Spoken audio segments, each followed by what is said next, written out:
Well, hey, buddy, I'm here on YouTube Live again to talk about my VMware Home Lab. And I'm constantly working on this thing, constantly changing the hardware and the software that it runs. I've been on Hyper-V for a while. Now I'm back on VMware. And I was running on an old HP G6, Generation 6 server that had a lot of RAM. And now I'm looking at these HP desktops. So really quick, let's take a look inside these things. This is the whole thing. This is the ultra slim model. You do give up some RAM capacity for that. The maximum RAM capacity in this thing is 16 gigs. So not awesome, really a little bit limiting, but I'm going to run 3 or 4 of these. So that helps a little bit, get that total RAM capacity up. And then I am running VMware 7. I've already done it on 3 of these at one time, and it works great. So basically, if you look inside here, this is basically like a laptop. It's got the laptop RAM. I upgraded both those chips to 8 gig, 2 chips. That gives me 16 total, max that out. This is an i5 with, I can't remember if it's 2 or 4 cores. It's not a ton of CPU power, but again, mostly you're limited by RAM, not by CPU. And if you look behind under the CD drive here, this thing comes out somehow. There you go. That's where our disk goes. So what I'm going to do is I'm going to put this PNY.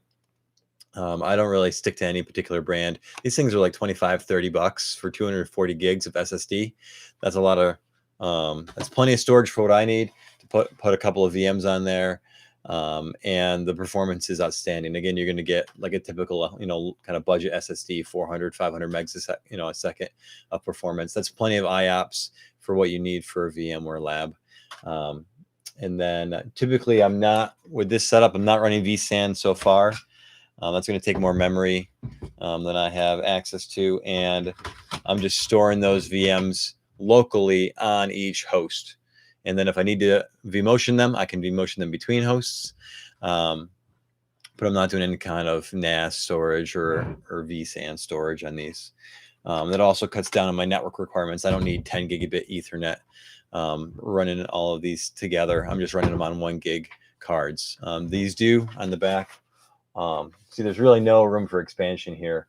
They do only have 1 gigabit Ethernet card.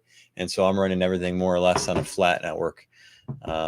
So I'm running the management network as well as kind of the VM network and anything else like fault tolerance or vMotion, anything like that. I'm going to be running all on the same network. Not great for production, especially if you're running 1 gig. There'd be some performance issues there. Not so bad if you're running on 10 gig and VLANing it off.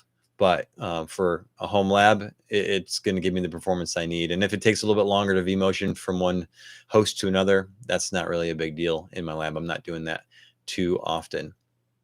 I am connecting these with a layer 3 switch that can do VLANs if needed. Sometimes I do present different VLANs to my VMware environment just for some creative networking projects that I'm working on. But other than that's all I need. These things go relatively cheap. You can get them between 50 and 100 bucks, depending on how much RAM and the CPU. If you can get i7s, go ahead and get them. These are externally powered. That's part of the reason why they're so small. So this huge brick is the power supply. It's kind of annoying to manage it, but it does keep the size of the system down. And they're whisper quiet. They don't make any noise at all. And the power consumption on these are low. 3 of these booted up all the time runs less power than my G6 ever ran. So that's one of the reasons why I'm trying to get something that's a little bit more power friendly. I'm to the point now where I just power the G6 off when I'm not using it because I don't want it sitting there eating up power all the time. So that's just a little bit of a look into my home lab. Any questions or comments, any ideas, go ahead and throw them in the comments and I'll get to what I can. Thanks.